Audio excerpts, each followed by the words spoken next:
नमस्कार दोस्तों, एक बार मैं फिर से स्वागत करता हूं आप सभी लोगों का आपका अपने YouTube चैनल गुरुवर जी के में। जी हाँ दोस्तों, तो आज हम फिर से हाजिर हैं आप लोगों के लिए लेकर एक नई वैकेंसी की जानकारी।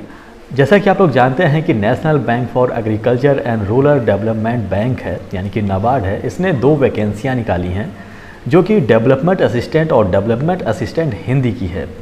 तो इसके बारे में आज हम बात करने वाले हैं, लेकिन आगे बढ़ने से पहले मैं आप लोगों से रिक्वेस्ट करना चाहूँगा कि कृपया हमारे चैनल को आप लोग सब्सक्राइब कर दें यदि आपने सब्सक्राइब नहीं किया है तो, जिससे कि हमारा 1000 सब्सक्रिप्शन का टारगेट पूरा हो सके।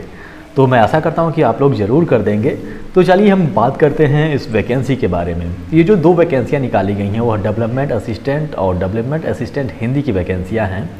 आइए हम इसके बारे में जान लेते हैं। और सबसे पहले हम जानते हैं कि इसके जो महत्वपूर्ण डेट्स हैं, तो इसके बारे में यदि मैं बात करूं तो इसका देखिए, यदि हम ऑनलाइन रजिस्ट्रेशन यानी कि फ़ीस सबमिशन, ऑनलाइन रजिस्ट्रेशन और सभी चीज़ों की बात करूं मैं, तो यह 15 सितंबर 2022 से फॉर्म भरा जाना प्रारंभ हो चुका है। यानी कि आज से डेट से आप इसके फॉर्म को भर सकते हैं और 10 अक्टूबर 2022 तक आप इसके फॉर्म को भर सकते हैं। यानी कि 10 अक्टूबर को इसका लास्ट डेट है। यदि आप इसके फॉर्म को डालना चाहते हैं तो 10 अक्टूबर के पहले ही, यानी कि इसी महीने पे इस फॉर्म को भर दीजिएगा, क्योंकि जैसा कि आप लोग जानते हैं कि बाद में कई सारी समस्याएं आती हैं वेबसाइट के संदर्भ में। यदि मैं बात करूं इसके पेपर का, तो मैं बात करूं इन दोनों वैकेंसियों के लिए, तो इसमें 2 पेपर्स होते हैं। एक तो प्रीलिम्स होता है और एक मेंस का एग्जामिनेशन होता है। इसमें जो पहला फेज़ का एग्जामिनेशन है, यानी कि जो प्रीलिम्स का एग्जामिनेशन है वो ऑनलाइन कराया जाएगा और मेंस का एग्जामिनेशन भी ऑनलाइन होगा। और इसका जो डेट निर्धारित किया गया है, यानी कि पहले पेपर का, यानी कि फेज फर्स्ट का, वह 6 नवंबर 2022 निर्धारित किया गया है। मेंस के एग्जामिनेशन का अभी डेट निर्धारित नहीं किया गया है। यह बाद में आपको ये जो वेबसाइट दिया हुआ है www.nabard.org, या फिर बहुत सारी ऐसी वेबसाइट्स मौजूद हैं जैसे कि सरकारी रिजल्ट या फिर सरकारी नौकरी, इस पर आपको इसकी जानकारी प्राप्त हो सकती है। तो चलिए हम सबसे पहले बात कर लेते हैं पोस्टों की कि कितनी वैकेंसियां निकाली गई हैं किस पोस्ट में। तो सबसे पहले हम बात करेंगे डेवलपमेंट असिस्टेंट की। तो यहाँ पे देखिए, जैसा कि यहाँ पे बताया गया है, यहाँ पे देखिए अलग अलग रीजनल का अलग अलग ऑफिस जो है अलग अलग प्रदेश के, वैसे वैसे वैकेंसियाँ निकाली गई हैं। तो आप लोग को इसको देख लेना होगा कि किस रीजन से आप लोग वैकेंसी निकली हुई है और कितनी निकली हुई है, और उसी हिसाब से आप लोग वैकेंसी के लिए फॉर्म अप्लाई कर सकते हैं। लेकिन आप लोग को इस बात का ध्यान रखना है कि प्रत्येक रीजन्स के लिए अपना एक स्पेसिफिक लैंग्वेज है। उस लैंग्वेज की जानकारी आप लोग को होनी चाहिए, या फिर उस लैंग्वेज में आप लोग का इंटरमीडिएट या फिर हाई स्कूल में उस लैंग्वेज के रूप में एक सब्जेक्ट आप लोग का होना चाहिए। तो जैसा कि उसके बारे में हम बाद में जिक्र कर देंगे कि कौन कौन सा लैंग्वेज चाहिए। तो जैसा कि आप लोग देख रहे हैं कि यहाँ पे देखिए, आंध्र प्रदेश में 6, असम में 2, बिहार में 2, छत्तीसगढ़ में 3, गोवा में 1, गुजरात में 7, हरियाणा में 4, कर्नाटका में 4, मध्य प्रदेश में 8, महाराष्ट्र में 75, मणिपुर में 1, नागालैंड में 1, न्यू दिल्ली में 2, उड़ीसा में 4, पंजाब में 5, राजस्थान में 8, तमिलनाडु में 7, तेलंगाना में 7, उत्तर प्रदेश में 9, उत्तराखंड में 5 और वेस्ट बंगाल में 12 पद निकाले गए हैं। यानी कि टोटल वैकेंसीज़ की जो संख्या है वह 173 है।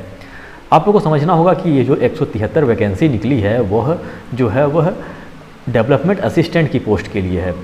और वहीं हम बात करें डेवलपमेंट असिस्टेंट हिंदी के पदों के बारे में, तो इसमें देखिए केवल 4 राज्यों में इसकी वैकेंसी निकाली गई है, जिसमें कि महाराष्ट्र में 1 वैकेंसी आई है, तमिलनाडु में 1, तेलंगाना में 1 और उत्तराखंड में 1, यानी कि टोटल 4 वैकेंसी इसकी निकाली गई हैं। आपको कुछ बातों का ध्यान देना होगा। आप लोगों को सबसे पहले इस बात का ध्यान देना होगा कि candidates can apply for vacancies in 1 state only, यानी कि आप केवल एक स्टेट से ही अप्लाई कर सकते हैं। और बहुत सारे जैसे कि अलग अलग स्टेट की वैकेंसियाँ निकली हुई हैं, तो अलग अलग स्टेट में आप 2 या 3 फॉर्म नहीं डाल सकते हैं, आपको केवल एक ही स्टेट में फॉर्म डालना होगा। और दूसरी बात ये कि candidate can apply for only 1 post either development assistant और डेवलपमेंट असिस्टेंट हिंदी, यानी कि डेवलपमेंट असिस्टेंट या फिर डेवलपमेंट असिस्टेंट हिंदी में से किसी एक में आप लोग को फॉर्म भरना होगा। यानी कि केवल एक फॉर्म डाल सकते हैं केवल एक प्रदेश से, और उस प्रदेश में से या तो आप डेवलपमेंट असिस्टेंट या फिर डेवलपमेंट असिस्टेंट हिंदी के लिए आप अप्लाई कर सकते हैं। आइए हमको समझ लेते हैं रिजर्वेशन के संदर्भ में। यदि आप ओबीसी नॉन क्रीमी लेयर के संदर्भ में कुछ छूट प्राप्त करना चाहते हैं एज ए कैंडिडेट के रूप में, तो आपका जो ओबीसी नॉन क्रीमी लेयर का जो आपका सर्टिफिकेट होना चाहिए वह 1 अप्रैल 2022 के बाद का बना होना चाहिए।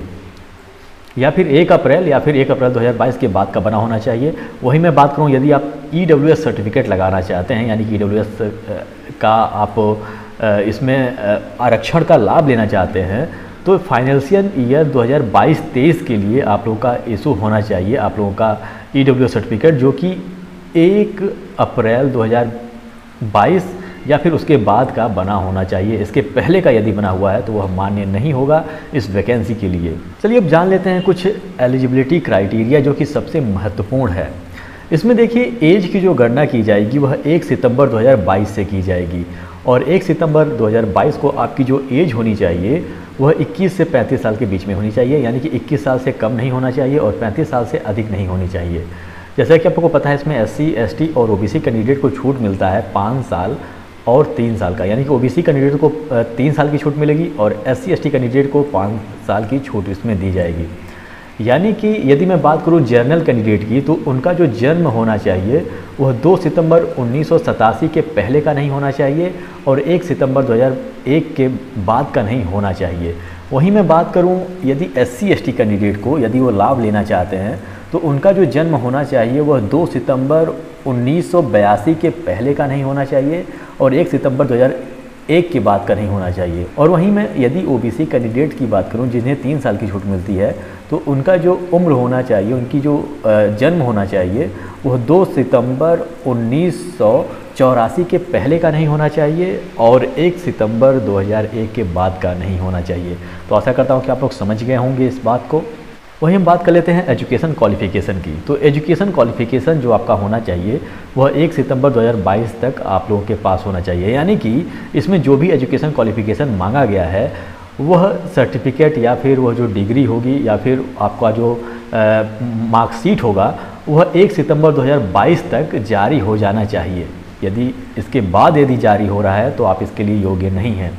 हम बात करते हैं डेवलपमेंट असिस्टेंट की। तो डेवलपमेंट असिस्टेंट के लिए बैचलर डिग्री होना चाहिए किसी भी सब्जेक्ट में और मिनिमम आपको 50% नंबर लाना चाहिए, यानी कि 50% मार्क्स के साथ यदि आप बैचलर डिग्री पास हैं तो आप इसके फॉर्म को भर सकते हैं।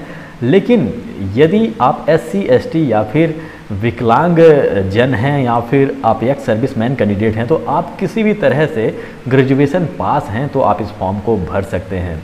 वहीं मैं बात करूँ तो देखिए यहाँ पे declare to be deemed as university, यदि आप डीम्ड यूनिवर्सिटी से यदि आपने अपना सर्टिफिकेट या फिर अपने डिग्री हासिल किया है तो भी इसमें मान्य होगा, कोई डिग्री नहीं होगा। देखिए दोस्तों गरज रहा है, यहाँ पे पानी बहुत भयंकर बरस रहा है।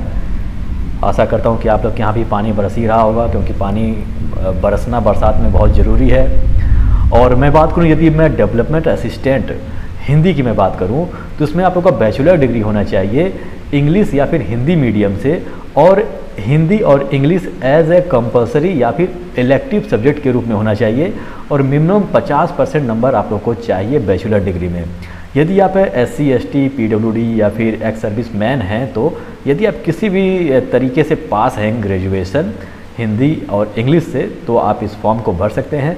या फिर आप लोग के पास यदि बैचलर डिग्री है हिंदी और इंग्लिश से एज ए मेन सब्जेक्ट के रूप में 50% जनरल कैंडिडेट और SC, ST, PWD और एक्स सर्विसमैन कैंडिडेट के लिए किसी भी तरह से यदि पास हैं तो इस फॉर्म को भर सकते हैं। देखिए ये जो असिस्टेंट हिंदी के लिए जो वैकेंसी है इसमें आप लोग को ट्रांसलेशन आना चाहिए इंग्लिश टू हिंदी के लिए। चलिए बात करते हैं हम सिलेक्शन प्रोसेस की कि कैसे आप लोग का सिलेक्शन होगा। यदि मैं सबसे पहले डेवलपमेंट असिस्टेंट की बात करूँ तो इसमें सबसे पहले आप लोग का प्री एग्जामिनेशन होगा जो कि ऑनलाइन होगा और इसमें 3 सब्जेक्ट से प्रश्न पूछे जाएंगे। एक तो आप लोग का इंग्लिश लैंग्वेज, दूसरा न्यूमेरिकल एबिलिटी यानी कि मैथमेटिक्स के, और तीसरा रीजनिंग के प्रश्न पूछे जाएंगे। यदि मैं इंग्लिश लैंग्वेज की बात करूं तो 40 प्रश्न आएंगे 40 नंबर के, न्यूमेरिकल एबिलिटी 30 प्रश्न 30 नंबर के, और रीजनिंग आप लोग के 30 प्रश्न 30 नंबर के आएंगे, यानी कि टोटल 100 प्रश्न आएंगे 100 नंबर के आएंगे और 60 मिनट का आप लोग को समय दिया जाएगा। वहीं मैं यदि ऑनलाइन मेंस एग्जामिनेशन की बात करूं, देखिए दोनों ऑनलाइन ही हो रहा है, यानी कि कंप्यूटर बेस्ड एग्जामिनेशन दोनों होगा, प्री और मेंस दोनों का। यह डेवलपमेंट असिस्टेंट के संदर्भ में है। तो इसमें मेन एग्जामिनेशन जो आप लोग का ऑनलाइन होगा इसमें आप लोग का देखिए सबसे पहले आप लोग का रीजनिंग के प्रश्न आएंगे 30 प्रश्न रहेंगे 30 नंबर के, और क्वांटिटेटिव एप्टीट्यूड्स के प्रश्न रहेंगे 30 प्रश्न रहेंगे 30 नंबर के, और फिर जनरल अवेयरनेस के प्रश्न आएंगे जिसमें कि स्पेशल रूप से आप लोग का agriculture, rural development and banking से संबंधित प्रश्न उसमें होंगे 50 प्रश्न रहेंगे 50 नंबर के। वहीं मैं बात करूँ कंप्यूटर नॉलेज की तो 40 प्रश्न 40 नंबर के आएंगे। ये सभी जो यहाँ से सीरियल नंबर 1 से लेकर 4 तक, यानी कि रीजनिंग से लेकर कंप्यूटर नॉलेज तक आप लोग का जो पेपर होगा, यह जो होगा वह ऑब्जेक्टिव किस्म का होगा, यानी कि बहुविकल्पीय किस्म के प्रश्न आएंगे और इसके लिए आप लोगों को 90 मिनट का समय दिया जाएगा। उसी दिन आप लोगों का एक डिस्क्रिप्टिव पेपर होगा जो कि इंग्लिश लैंग्वेज का होगा, जिसमें आप लोग का मुख्य रूप से ऐसे हो गया, प्रेसिस राइटिंग हो गया, रिपोर्ट या फिर लेटर राइटिंग हो गया, इससे संबंधित प्रश्न आएंगे जो कि 50 नंबर का आप लोगों का होगा। टोटल आप लोग का जो मार्क्स होगा वह 200 नंबर का आएगा। और जो आप लोग का डिस्क्रिप्टिव किस्म का जो कि इंग्लिश लैंग्वेज का जो पेपर होगा, उसके लिए स्पेशल आप लोग को 30 मिनट एक्स्ट्रा समय दिया जाएगा। चलिए हम बात कर लेते हैं डेवलपमेंट असिस्टेंट हिंदी की। तो इसकी यदि मैं प्री एग्जामिनेशन की बात करूं तो इसमें देखिए सबसे पहले आप लोग का इंग्लिश लैंग्वेज के 40 क्वेश्चन आएंगे 40 नंबर के, और फिर test of professional knowledge of Hindi आएगा, 30 क्वेश्चन रहेंगे 30 नंबर के, और रीजनिंग के प्रश्न रहेंगे 30 नंबर के, यानी कि 100 क्वेश्चन 100 नंबर के, 60 मिनट आप लोगों को समय दिया जाएगा। वहीं यदि मैं मेंस के एग्जामिनेशन की बात करूं तो इसमें देखिए इसमें रीजनिंग के प्रश्न आएंगे 20 क्वेश्चन 20 नंबर के, और उसके बाद आपके हिंदी प्रोफेशनल नॉलेज के प्रश्न रहेंगे 50 क्वेश्चन 50 नंबर के। General awareness with special reference to agriculture, rural development and banking के संदर्भ में प्रश्न रहेंगे 40 नंबर के रहेंगे ये भी। और कंप्यूटर नॉलेज की बात करूँ तो इसमें 40 प्रश्न आएंगे 40 नंबर के। तो जैसे कि पहले वाले वैकेंसी में दिया था, यानी कि शुरू से 1 से लेकर सीरीज नंबर से 4 सीरीज नंबर तक, ये आप लोगों का ऑब्जेक्टिव किस्म का यानी कि बहुविकल्पीय किस्म के प्रश्न आएंगे, 90 मिनट का आप लोग को समय दिया जाएगा। और यदि बात करूँ मैं इंग्लिश लैंग्वेज डिस्क्रिप्टिव पेपर आएगा, तो इसमें भी ऐसे प्रेसिस राइटिंग, रिपोर्ट या फिर लेटर राइटिंग से संबंध में प्रश्न आएगा, 50 नंबर का ये होगा, यानी कि 200 टोटल नंबर के यह प्रश्न पत्र आपका तैयार किया जाएगा मेंस एग्जाम का। और डिस्क्रिप्टिव पेपर के लिए 30 मिनट आप लोग को एक्स्ट्रा समय दिया जाएगा। अब कुछ ज़रूरी बात ये कि लैंग्वेज आप लोग को आना चाहिए, यानी कि जैसा कि मैंने बताया कि विभिन्न राज्यों की इसमें वैकेंसियाँ निकली हुई हैं, तो आप लोग को उस राज्य का जो एक रीजनल लैंग्वेज यहाँ पे दिया हुआ है वो आप लोग को आना चाहिए। देखिए मेंस एग्जामिनेशन के बाद जब आप लोग को सिलेक्शन होगा, तो यदि आपने हाई स्कूल या फिर इंटरमीडिएट उस सब्जेक्ट से किया हुआ है, जो लैंग्वेज दिया हुआ है किसी राज्य के लिए स्पेशल लैंग्वेज जो दिया हुआ है, यदि आपने उसमें हाई स्कूल या फिर इंटरमीडिएट किया हुआ है, तो आप लोग का ये जो लैंग्वेज का टेस्ट होगा ये नहीं होगा। लेकिन यदि आपने किसी अन्य लैंग्वेज से आप लोग का हाई स्कूल या फिर इंटरमीडिएट है और आपने किसी अन्य राज्य में फॉर्म डाला है, तो उस राज्य का जो रीजनल लैंग्वेज इसमें दिया हुआ है वो उसका आप लोग का पेपर होगा, वह पेपर आप लोग को पास करना होगा। मैं आशा करता हूँ आप लोग समझ गए होंगे। यदि हाई स्कूल या फिर इंटरमीडिएट में वह लैंग्वेज आप लोगों ने पढ़ा है, जिस लैंग्वेज की डिमांड की गई है किसी खास राज्य के वैकेंसी के लिए, तो आपका यह जो लैंग्वेज का टेस्ट होगा ये नहीं होगा। यदि आपने नहीं किया हुआ है उस लैंग्वेज उस विशेष लैंग्वेज से, तो आप लोग को एक लैंग्वेज का टेस्ट देना होगा जिसमें आप लोग को पास होना आवश्यक है।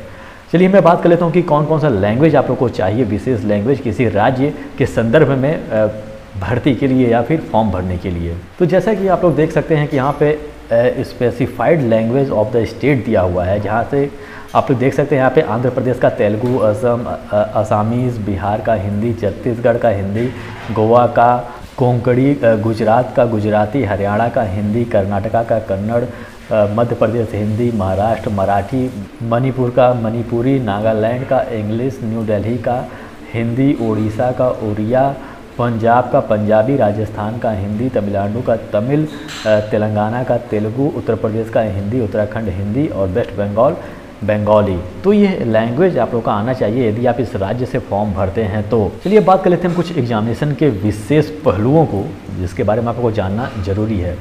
सबसे पहले मैं बात करूं प्रीलिम्स और मेंस एग्जामिनेशन का, तो दोनों इंग्लिश और हिंदी लैंग्वेज को छोड़ के यदि इंग्लिश या फिर हिंदी लैंग्वेज का पेपर आ रहा है तो वो आप लोग को पर्टिकुलर हिंदी या फिर इंग्लिश में मिलेगा, लेकिन अन्य सभी जो विषय होंगे वह आप लोग का हिंदी और इंग्लिश बाइलिंगुअल प्रश्न किस्म के प्रश्न उसमें पूछे जाएंगे। फिर आप लोग का जो प्रीलिम्स का एग्जामिनेशन होगा वह क्वालिफाइंग नेचर का होगा, यानी कि यह बस मात्र स्क्रीनिंग टेस्ट होगा, यानी कि भीड़ कम करने के लिए यह टेस्ट होगा आप लोगों का। और इसी के आधार पर मेंस के एग्जामिनेशन के लिए 25 गुना के आसपास अभ्यर्थियों को बुलाए जाएंगे, जितनी सीटें रहेंगी उसके 25 गुना अभ्यर्थियों को बुलाया जाएगा, शॉर्टलिस्ट किया जाएगा प्रीलिम्स के एग्जामिनेशन का। प्रीलिम्स का एग्जामिनेशन का जो भी मार्क्स होगा वह आप लोगों के फाइनल कट ऑफ में इसका कोई भी योगदान नहीं होगा। यहाँ पर जैसा कि दिया हुआ कि only such candidate who score the cut off marks और above in the mains examination will be short listed for the selection. यानी सिलेक्शन के लिए आप लोगों को मेंस एग्जामिनेशन में जितने नंबर लाए रहेंगे आप लोगों ने, उसी के आधार पर आप लोगों का फाइनल कट ऑफ तैयार किया जाएगा।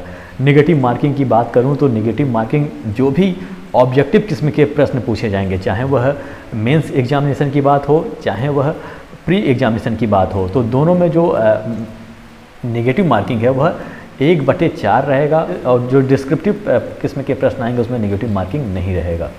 चलिए बात कर लेते हैं अंतिम में फ़ीस की, कितने एप्लीकेशन फ़ीस आप लोगों की लगेगी। तो यदि मैं SC ST PWD या फिर एक्स सर्विस मैन की बात करूँ तो उन्हें 50 रुपये अदा करना होगा इसके एप्लीकेशन फ़ीस के रूप में, और अदर कैंडिडेट्स को 450 रुपये अदा करना होगा। तो दोस्तों ये सारी डिटेल थी national bank for agriculture and rural development के संदर्भ में, यानी कि नाबार्ड के संदर्भ में जो वैकेंसी निकली है डेवलपमेंट असिस्टेंट और डेवलपमेंट असिस्टेंट हिंदी की।